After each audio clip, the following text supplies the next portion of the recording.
Pourquoi tout le monde connaît le Mossad? Comment un pays de 9 millions d'habitants, avec à peine 80 ans d'existence, a réussi à créer un des services de renseignement les plus craints de la planète? Dans cette vidéo, je t'explique la méthode utilisée par Israël pour bâtir un des meilleurs services secrets du monde. Contrairement à d'autres services qui opèrent pour défendre des intérêts économiques ou d'influence, le Mossad travaille dans une logique de survie existentielle. Depuis sa création en 1948, Israël se considère dans un environnement hostile. Cette pression permanente crée une culture de l'urgence et de l'audace qui fait que l'échec n'est pas une option, car il pourrait menacer l'existence même de l'État. Cette pression produit 3 effets concrets qui ont fait la différence. D'abord, un soutien politique au plus haut niveau pour des opérations risquées. Là où d'autres services hésiteraient par peur du scandale, la hiérarchie israélienne assume des prises de risques importantes parce que l'objectif prime sur tout le reste. Ensuite, une culture de l'initiative. Dans la tradition israélienne, on attend d'un agent qui prenne ses responsabilités. Il improvise, il décide sur le terrain plutôt que d'attendre les ordres. On dit que c'est le terrain qui décide. Un agent bloqué dans une situation imprévue est censé trouver une solution, pas remplir un formulaire. Enfin, c'est le revers, mais c'est sain, une véritable culture du compte-rendu. Quand le renseignement échoue, et ça arrive aussi même au Mossad, Israël ouvre des commissions d'enquête publiques qui n'épargnent personne. Un service obsédé par le résultat, et aussi un service qui s'auto-punit durement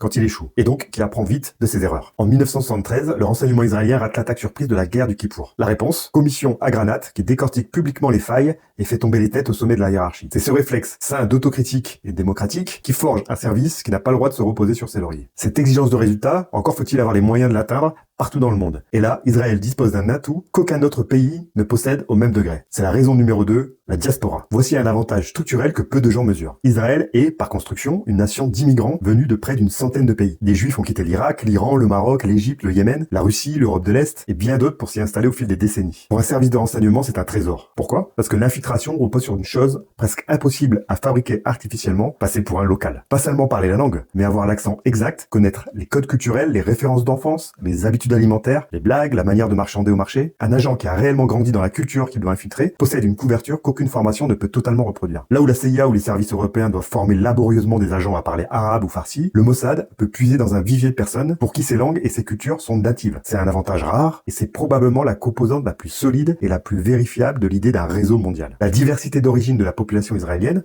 offre au Mossad une profondeur linguistique et culturelle exceptionnelle. L'exemple type, Eli Cohen, l'un des espions les plus célèbres du Mossad, était né en Égypte dans une famille juive arabophone. Cette origine lui a permis de se fondre dans la haute société syrienne des années 60 sous une fausse identité et de transmettre pendant des années des renseignements de premier ordre depuis Damas. Sans ce profil culturel natif, l'infiltration aurait été impensable. Ce vivier humain extraordinaire ne vaut que parce qu'il est filtré par une sélection redoutable. C'est la 3e raison du succès du Mossad, une sélection et un renseignement humain d'élite. À l'ère des satellites et de l'intelligence artificielle, on pourrait croire que l'espion, en chair et en os, est dépassé. Évidemment, c'est complètement faux. Une caméra ne lit pas les intentions. Un algorithme ne sait pas si un dirigeant bluffe ou pas. Le renseignement humain reste irremplaçable pour comprendre ce qui se passe dans la tête de vos adversaires. C'est l'un des domaines où le Mossad excelle. Cela commence par une sélection féroce. Le recrutement vise des profils capables de tenir, parfois pendant des années, une vie entièrement fictive sous une autre identité, dans un pays très hostile, en sachant qu'une seule erreur peut être fatale. Le Mossad cherche du sang-froid, une mémoire solide, une stabilité psychologique hors norme, une maîtrise parfaite des langues et cette capacité rare à mentir en permanence sans craquer. Vient ensuite la figure centrale du dispositif, le Katsa, c'est l'officier traitant en israélien. Son métier n'est pas seulement d'aller chercher de l'information, mais aussi de recruter et de gérer des sources humaines, convaincre un fonctionnaire, un militaire ou un scientifique du camp adverse de livrer ses secrets. C'est un travail de psychologie pure, repérer les failles, les frustrations, l'ambition, transformera un inconnu en source. Le Mossad a bâti sa réputation sur cette maîtrise de la relation humaine. Cette philosophie explique pourquoi, malgré une supériorité technologique écrasante, le service continue d'investir massivement dans des agents physiquement présents sur le terrain. La technologie indique où regarder, l'humain explique pourquoi ça compte. On reste avec Eli Cohen,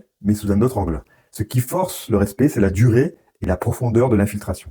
Pendant des années, il a vécu au cœur de l'île syrienne sans être démasqué. Gagner une confiance telle qu'il accédait à des informations militaires ultra sensibles. Son histoire incarne prix du renseignement humain poussé à son maximum. Mais le Mossad n'a pas vécu sur ses acquis. Il a su muter avec le temps pour devenir aussi une puissance technologique redoutable. C'est la raison numéro 4, l'avance technologique et cyber. Israël est aujourd'hui l'une des premières puissances mondiales de la cyberguerre. Et ce n'est pas un hasard, c'est le produit d'un écosystème unique. Au cœur de cet écosystème, l'unité 8200, le service de renseignement électronique de l'armée. Chaque année, ce service recrute parmi les meilleurs jeunes esprits du pays, les forme intensivement au piratage, à la cryptographie et à l'analyse des données. Puis les relâche dans la vie civile après leur service militaire. Beaucoup d'entre eux vont fonder des entreprises technologiques, l'une des raisons pour lesquelles Israël est surnommé la Startup Nation. Résultat, une circulation permanente entre l'État, l'armée et le secteur privé qui maintient le pays à la pointe de la technologie. Pourquoi c'est un avantage pour un petit pays? parce que le cyber est un multiplicateur de force. Il permet d'atteindre des objectifs stratégiques, saboter une installation, intercepter des communications, suivre une cible sans envoyer d'hommes, sans risquer de vie et souvent sans laisser de preuves formelles. L'autre marque de fabrique du Mossad, c'est l'ingéniosité matérielle. C'est sa capacité à transformer des objets banals en outils de renseignement ou en armes. On pense immédiatement quand je dis ça à l'affaire des beepers, qui est une des démonstrations que le Mossad est capable d'opérations uniques dans le monde. Un autre exemple, c'est ce fameux logiciel malveillant découvert en 2010 qui a saboté les centrifugeuses d'enrichissement d'uranium iraniennes en les faisant tourner anormalement tout en affichant aux opérateurs des données rassurantes. Un programme stratégique ralenti sans un seul coup de feu. Tout ce que je viens de vous raconter sur comment fonctionne le Mossad converge vers une dernière arme qui est peut-être la plus puissante de toutes parce qu'elle est invisible, c'est la peur. La plus grande force d'un service de renseignement n'est pas toujours ce qu'il fait, c'est ce que ses adversaires croient qu'il peut faire. Quand un ennemi est persuadé que vous pouvez l'atteindre n'importe où, à n'importe quel moment avec les moyens les plus inattendus, ça change son comportement. Il se méfie de ses propres collaborateurs, de ses propres téléphones, de ses propres objets du quotidien. Il dépense une énergie folle à se protéger